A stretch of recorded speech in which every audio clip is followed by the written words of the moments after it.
Imagina esto. Estás huyendo. El caballo bajo tus piernas lleva horas galopando. Atrás, a menos de una hora, vienen los rurales, la policía montada más temida de todo México. No puedes encender fuego, no puedes detenerte en un pueblo, no puedes llamar la atención, pero tienes hambre, un hambre real, física, que no desaparece solo porque estés en peligro. ¿Qué comes?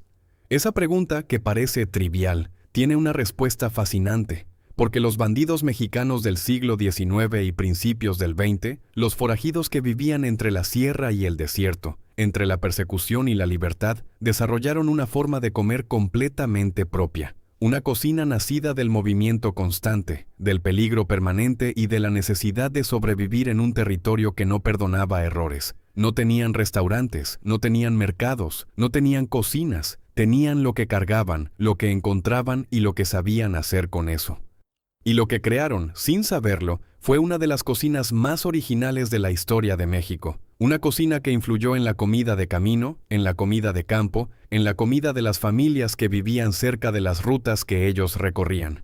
Hoy vamos a conocer 25 de esos platos, sus historias, su lógica y lo que dicen sobre los hombres que comían mientras escapaban. Dale like si te gusta descubrir la historia que nadie te contó. Y suscríbete para no perderte ningún episodio. Para entender la comida de los bandidos mexicanos hay que entender quiénes eran los bandidos mexicanos. Y la respuesta no es simple. Durante el siglo XIX, especialmente en el periodo posterior a la independencia, y durante las décadas de caos político que siguieron, México fue un país donde el orden central era débil y las regiones funcionaban con sus propias reglas.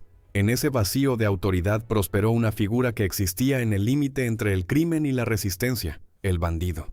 Algunos eran criminales sin más. Otros eran campesinos despojados de sus tierras que habían tomado las armas por necesidad. Otros eran desertores del ejército. Otros, simplemente, hombres que habían descubierto que la vida fuera de la ley ofrecía una libertad que la vida dentro de ella nunca daría. Y todos ellos enfrentaban el mismo problema práctico: cómo comer mientras se huía. Los rurales, creados durante el gobierno de Porfirio Díaz en la segunda mitad del siglo XIX, eran una fuerza de élite diseñada específicamente para perseguirlos. Conocían el territorio, viajaban rápido y no tenían misericordia.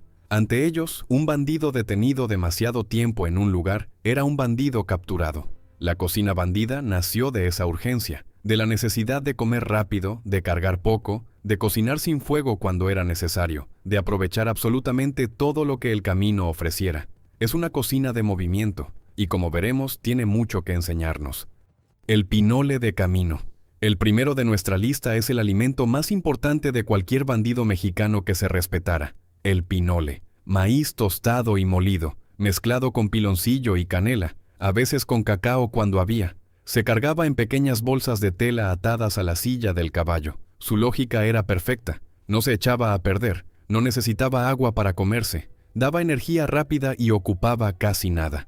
Un puñado de pinole podía sostener a un hombre en marcha durante horas. Y si había agua disponible, se mezclaba para hacer una bebida espesa que llenaba más que cualquier comida sólida. Los rurales lo sabían, y cuando encontraban un campamento bandido abandonado, lo primero que buscaban eran las bolsas de pinole. La cantidad de pinole decía cuánto tiempo llevaba el grupo huyendo y cuánto tiempo más podía seguir haciéndolo.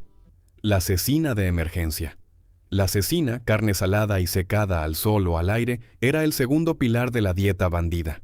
Pero la cecina de emergencia tenía una particularidad: se preparaba en condiciones que ningún carnicero respetable aceptaría. Cuando los bandidos conseguían carne, ya fuera de res, de venado, de lo que hubiera, y sabían que venía una etapa larga de movimiento, cortaban la carne en tiras delgadas y la salaban con la sal que cargaban siempre. Luego las ataban a los flancos del caballo o a las ramas de los arbustos mientras descansaban, aprovechando el viento y el calor del sol para secarlas. En 2 o 3 horas de sol fuerte, la carne alcanzaba un punto de conservación suficiente para durar días. Era dura, salada, intensa, pero era proteína. Y la proteína, cuando se huye, es la diferencia entre seguir y detenerse. Las tortillas de piedra.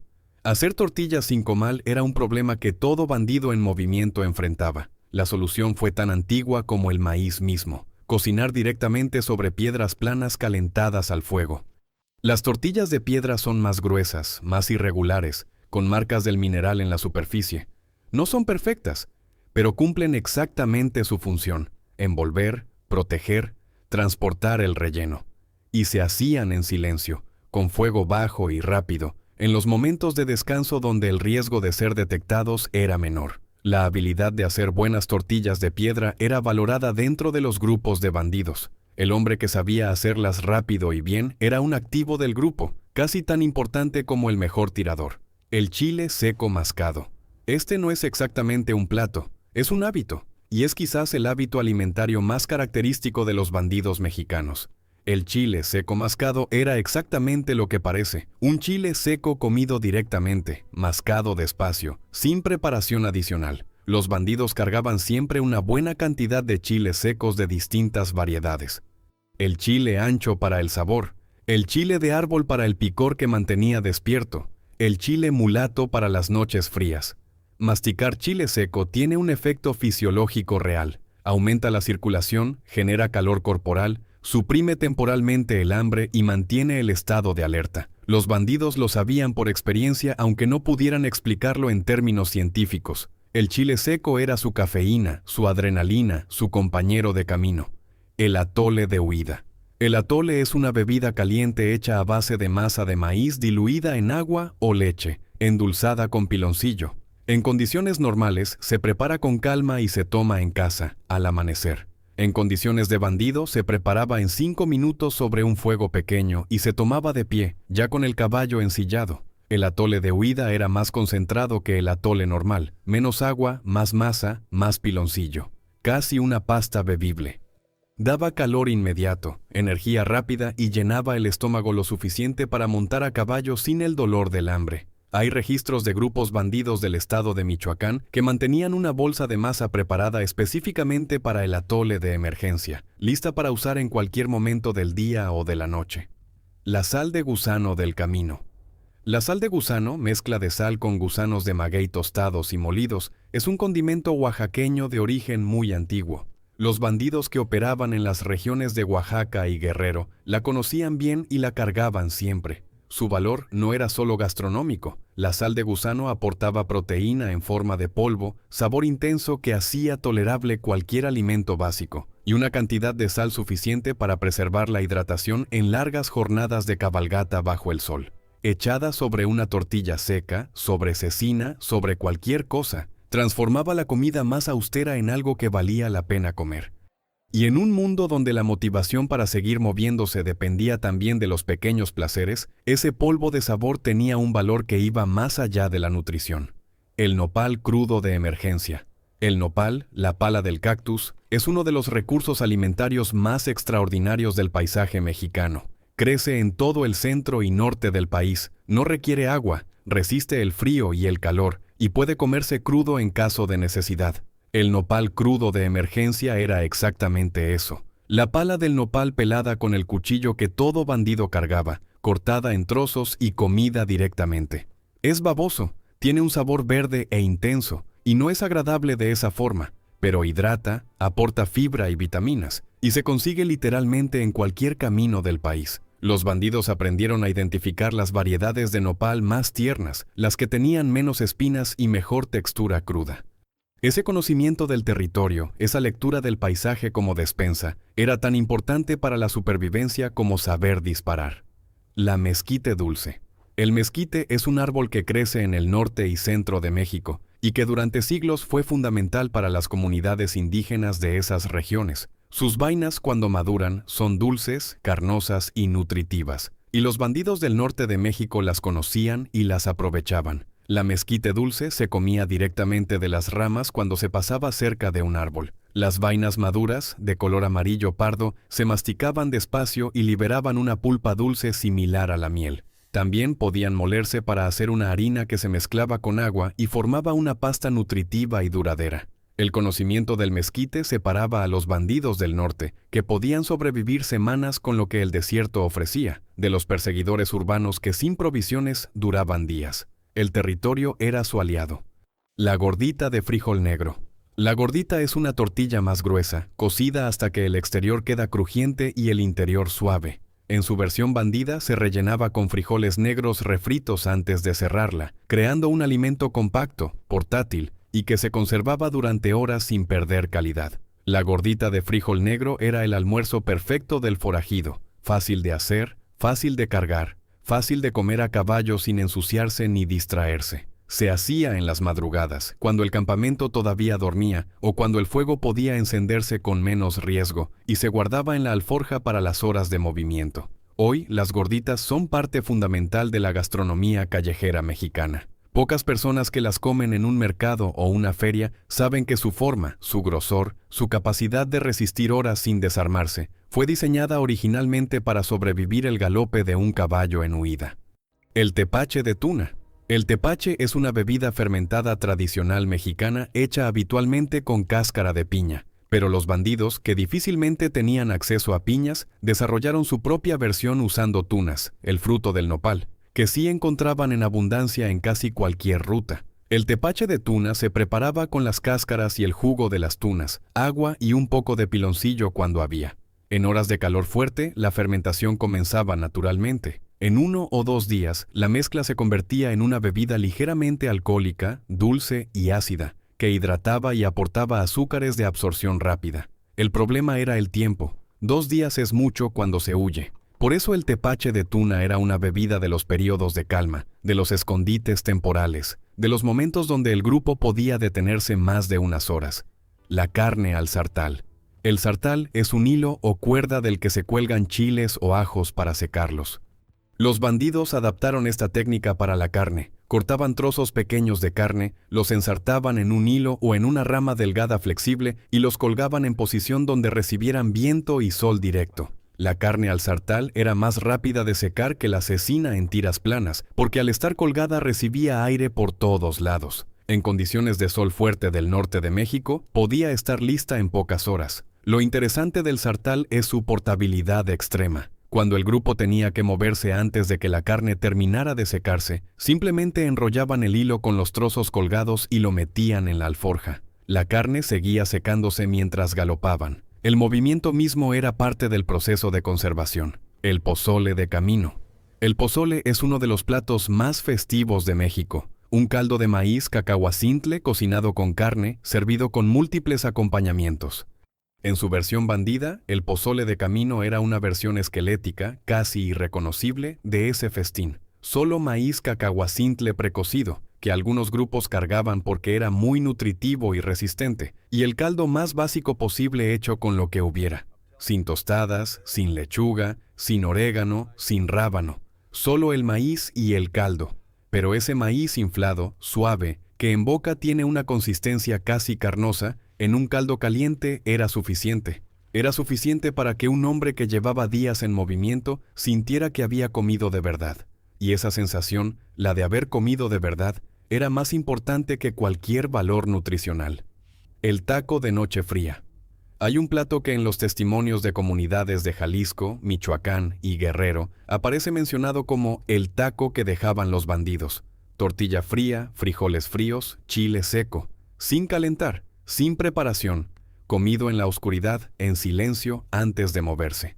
El taco de noche fría era la comida del momento más peligroso, las horas previas al amanecer, cuando los grupos debían levantarse y moverse antes de que hubiera suficiente luz para ser vistos. Encender fuego era impensable. Hacer ruido también. Este taco no tiene glamour, no tiene técnica, pero representa algo que los demás platos de esta lista no representan de la misma manera. El hambre silenciosa, la comida sin placer, la necesidad pura. Y hay una honestidad en eso que merece ser nombrada. La sopa seca de sierra. La sopa seca es en realidad un plato de arroz o fideo cocinado hasta absorber todo el líquido, resultando en una preparación sólida que puede cortarse en porciones. Los bandidos de sierra descubrieron que la sopa seca, bien preparada y enfriada, podía cargarse como un bloque compacto y comerse horas después sin perder mucho de su calidad. Se hacía con fideo cuando había, con arroz cuando era posible, con cualquier cereal disponible cuando no había ninguno de los dos. El secreto era la cocción completa y el enfriamiento rápido, que creaba una textura compacta que resistía el movimiento en la alforja. La sopa seca de sierra es el antecedente directo de lo que hoy se conoce como comida de campo. En muchas regiones del México rural, la lógica es la misma. Un alimento que sea portable, que no necesite recalentarse para ser comestible y que llene. La miel de abeja silvestre. En la Sierra Mexicana, las abejas silvestres construyen colmenas en huecos de árboles, en grietas de rocas, en cualquier espacio protegido, y los bandidos que conocían el territorio sabían dónde encontrarlas. Robar miel de una colmena silvestre sin equipamiento es doloroso. Las picaduras son inevitables, pero la miel, cuando se conseguía, era un tesoro. Energía concentrada, conservante natural para otros alimentos, medicina para heridas y el único dulce disponible en semanas de movimiento. Los grupos bandidos más organizados tenían a alguien con el conocimiento de cómo acercarse a una colmena con el mínimo de picaduras, usando humo de plantas específicas, moviéndose despacio, atacando en las horas donde las abejas estaban menos activas. Ese conocimiento se transmitía con el mismo cuidado que el conocimiento de las rutas de escape. Los tamales de viaje. Los tamales de viaje eran distintos a los tamales de celebración, más pequeños, con menos relleno, envueltos más apretados, diseñados no para impresionar sino para sobrevivir, al transporte en alforja, al calor del día, al frío de la noche. Se preparaban en los periodos de descanso extendido, cuando el grupo tenía tiempo suficiente para cocinar al vapor, y se hacían en cantidad suficiente para los días siguientes, sabiendo que no habría más oportunidad de cocinar hasta que se llegara a otro lugar seguro. El tamal de viaje tiene una característica que lo hace único. Es el único plato de esta lista que requería planificación real. No era comida de improviso, era comida de estrategia. Y en un mundo donde la diferencia entre estar vivo y estar muerto dependía de cuánto habías planeado, esa distinción era fundamental. El aguamiel de maguey. El maguey, el agave que crece en gran parte del centro y norte de México, produce en su centro una savia dulce llamada aguamiel. Para extraerla hay que raspar el corazón de la planta con una herramienta específica llamada raspador o acocote. Un conocimiento antiguo, indígena, que los bandidos aprendieron de las comunidades que los albergaban o ignoraban según convenía. El aguamiel fresco es dulce, nutritivo, levemente fermentado de forma natural y contiene azúcares, vitaminas y minerales. Se bebe directamente o se mezcla con agua. En las rutas del altiplano, donde los magueyes son abundantes, era una fuente de hidratación y energía que no requería ningún equipamiento adicional. El aguamiel conectaba a los bandidos con una tradición de miles de años, y beberlo, de pie junto a un maguey en la sierra, en silencio, con la certeza de que los rurales estaban en algún lugar del horizonte, debía tener un sabor muy particular. La barbacoa de hoyo.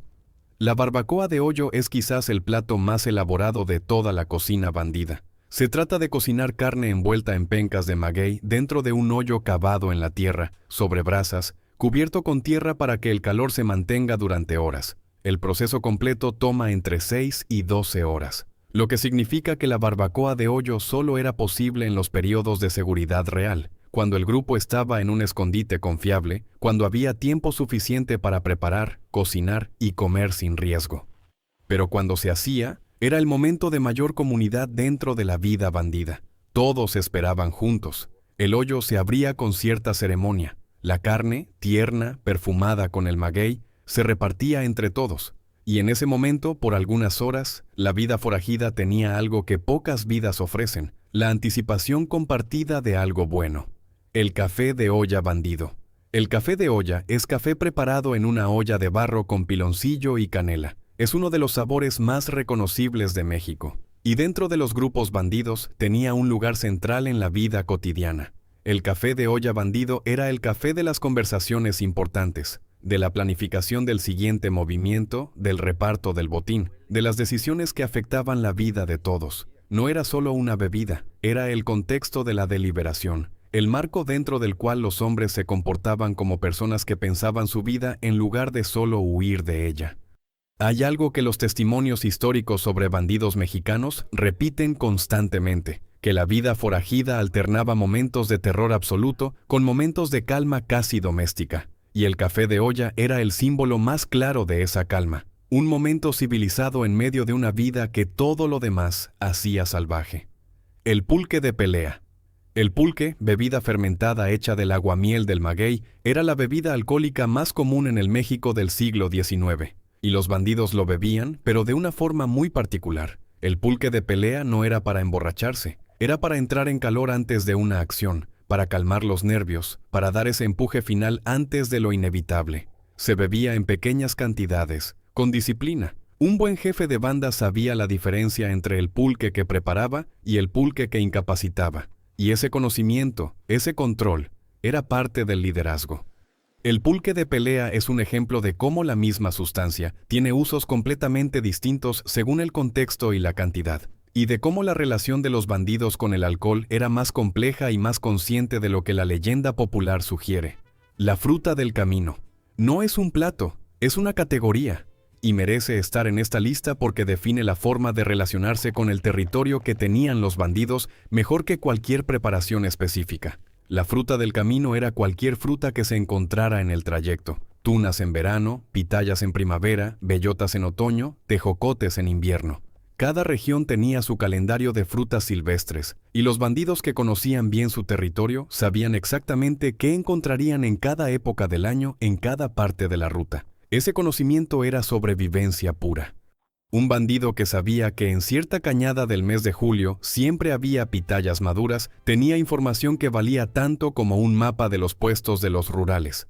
La naturaleza era su despensa, y la despensa requería que la conocieran profundamente. El tesmole improvisado.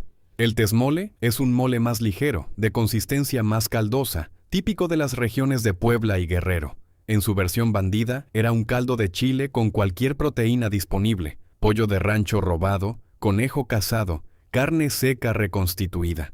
La versión improvisada no tenía la complejidad de ingredientes del tesmole original, pero mantenía su lógica, un caldo con profundidad de sabor, suficientemente espeso para llenar, suficientemente líquido para hidratarse con él. El tesmole improvisado era la comida de los momentos de victoria menor, cuando el grupo había conseguido algo, cuando había un ranchero que los apoyaba o un pueblo que miraba hacia otro lado. Era la comida que decía, hoy estuvo bien. No todo lo demás, pero la comida, hoy estuvo bien. La tortilla de sangre. Este es el plato más oscuro de nuestra lista, y hay que mencionarlo con honestidad. Cuando la situación era extrema, cuando no había maíz ni harina ni ningún cereal disponible, algunos grupos preparaban lo que se conoce en los testimonios como tortilla de sangre, una mezcla de sangre de animal, generalmente de la misma res o caballo que se había sacrificado por necesidad, con un poco de sal y lo que hubiera para darle algo de cuerpo, cocinada sobre una piedra caliente hasta solidificarse. No es un plato buscado, es el límite, el punto donde la necesidad supera cualquier preferencia. Y mencionarlo aquí, como el plato 24 de 25, es reconocer que la cocina de supervivencia no siempre es ingeniosa y admirable. A veces es simplemente el intento desesperado de seguir vivo. El último taco del forajido. Y llegamos al número 25, el último. Y como el café de despedida del episodio anterior, este no es exactamente un plato con receta, es un momento. El último taco del forajido era, según múltiples testimonios y registros históricos, el taco que muchos bandidos pedían o preparaban cuando sabían que el fin estaba cerca, cuando los rurales los tenían rodeados, cuando la traición de un compañero había eliminado las opciones de escape, cuando el camino se terminaba. No siempre era posible tenerlo, pero cuando lo era, los testimonios describen algo notable: la cuidadosa preparación de una tortilla, el relleno con lo mejor disponible, el acto de comerlo despacio, consciente, como si ese momento pudiera extenderse indefinidamente. El último taco del forajido es la síntesis de todo lo que hemos visto hoy. No se trata de ingredientes, no se trata de técnica, se trata de lo que la comida hace cuando ya no hay nada más. Te conecta con lo que fuiste, con lo que comiste, con las personas con las que comiste. Con la vida misma, hasta el último instante. Hemos recorrido 25 platos, 25 historias de movimiento, peligro, ingenio y algo que, por falta de mejor palabra, llamaremos libertad. Porque eso es lo que separaba a los bandidos mexicanos de los presos del episodio anterior: el movimiento. La posibilidad, por limitada que fuera, de elegir la próxima ruta, el próximo escondite, el próximo lugar donde encender un fuego. Y esa libertad relativa se reflejaba en su comida. Una comida que era más diversa, más territorial, más conectada con el paisaje que cualquier cocina de muros cerrados podía hacerlo. Los bandidos mexicanos no fueron héroes, Muchos cometieron crímenes reales contra personas reales, pero vivieron en los márgenes de un mundo en transformación, y en esos márgenes crearon, entre otras cosas, una forma de comer que influyó profundamente en la cocina de campo, en la comida de camino, en la gastronomía rural de regiones enteras de México. Muchos de los platos que conocimos hoy siguen existiendo. Algunos ya no se llaman igual, algunos han evolucionado hasta ser irreconocibles, pero su lógica, la lógica de comer con lo que el territorio ofrece, de cocinar con lo mínimo, de hacer que la comida valga aunque el momento sea difícil, esa lógica sigue viva. Si te gustó este recorrido, dale like y comparte con alguien que ame la historia de México. Y cuéntanos en los comentarios, ¿qué otro personaje histórico mexicano quieres que exploremos en el próximo episodio? Gracias por estar aquí, nos vemos en el siguiente.